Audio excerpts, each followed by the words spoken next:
തദ്ദേശ തെരഞ്ഞെടുപ്പിൽ വിജയം ഉറപ്പിക്കാൻ സ്ഥാനാർത്ഥികൾ പ്രചരണം ശക്തമാക്കിയപ്പോൾ പ്രായത്തിന്റെ അവശതകളും പരിമിതികളും മറന്ന് മുത്തശ്ശന്മാരും മുത്തശ്ശിമാരും പോളിംഗ് ബൂത്തിലെത്തി. 105 വയസ്സിലും സമ്മതിദാനാവകാശം വിനിയോഗിക്കാൻ പോളിംഗ് ബൂത്തുകളിലെത്തിയ മുത്തശ്ശിമാർ വോട്ട് ചെയ്യേണ്ടതിന്റെ ആവശ്യകത പുതുതലമുറയെയും ഓർമ്മിപ്പിക്കുകയായിരുന്നു. തദ്ദേശ തെരഞ്ഞെടുപ്പിൽ വിജയമുറപ്പിക്കാൻ സ്ഥാനാർത്ഥികൾ പ്രചരണം ശക്തമാക്കിയപ്പോൾ പ്രായത്തിന്റെ അവശതകളും പരിമിതികളും മറന്ന് മുത്തശ്ശന്മാരും മുത്തശ്ശിമാരും പോളിംഗ് ബൂത്തിലേക്ക് എത്തുകയായിരുന്നു. ഏറ്റുമാനൂർ നഗരസഭയിലെ 2-ാം വാർഡിൽ വള്ളിക്കാട് 52 നമ്പർ ബൂത്തിൽ വോട്ട് ചെയ്യാനെത്തിയ ക്ലാമറ്റം ചെറുവള്ളിൽ പരേതനായ തോമസിന്റെ ഭാര്യ മറിയം തോമസ് ഇതുവരെയുള്ള എല്ലാ തിരഞ്ഞെടുപ്പുകളിലും വോട്ട് ചെയ്തിട്ടുണ്ട്. മറിയം തോമസിനെ മകൻ സിബിയും മകന്റെ ഭാര്യ ലീനയും ചേർന്നാണ് ഓട്ടോറിക്ഷയിലും വീൽചെയറിലും ഇരുത്തി പോളിംഗ് ബൂത്തിലെത്തിച്ചത്. പോളിംഗ് ഉദ്യോഗസ്ഥർ വയോധികയ്ക്ക് വോട്ട് രേഖപ്പെടുത്തുവാനുള്ള സഹായങ്ങൾ ഉടൻ ചെയ്തു കൊടുത്തു.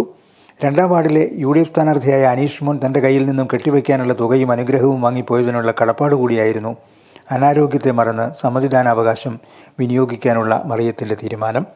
മക്കളും കൊച്ചുമക്കളും അടക്കം 31 അംഗങ്ങളാണ് മറിയം തോമസിന്റെ കുടുംബത്തിലുള്ളത്.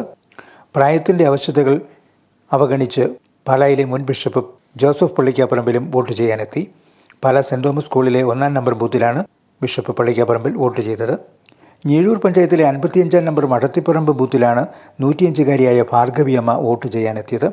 പാഴത്തുരുത്ത് അങ്ങേമഠത്തിൽ ഭാർഗവിയമ്മയ്ക്ക് പഞ്ചായത്തിൽ ഇക്കുറി ഒരു താമര വിരിഞ്ഞ് കാണാനുള്ള ആഗ്രഹമാണുള്ളത്. അത് സ്വന്തം ബൂത്തിൽ നിന്ന് തന്നെയാവണമെന്ന ലക്ഷ്യത്തോടെയാണ് ശാരീരിക പ്രതിസന്ധികളെ അവഗണിച്ച് മകൾ മണിയോടൊപ്പം വോട്ട് ചെയ്യാനെത്തിയത്. BJP മുൻ ഞീഴൂർ പഞ്ചായത്ത് പ്രസിഡന്റ് സുധി PISന്റെ മുത്തശ്ശിയാണ് ഭാർഗവിയമ്മ. പാലായിൽ 91-കാരിയായ ആയാംചിറക്കുന്നൽ തങ്കമ്മയാണ് മകനോടും കുടുംബാംഗങ്ങളോടുമൊപ്പം സമ്മതിദാന അവകാശം വിനിയോഗിക്കാനെത്തിയത്.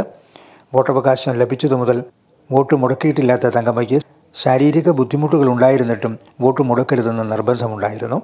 ഇക്കുറി പാലാ നഗരസഭയിലെ 26-ാം വാർഡിലുള്ള പുത്തൻപള്ളി പാരിഷ് ഹാളിലാണ് തങ്കമ്മ വോട്ട് ചെയ്തത്.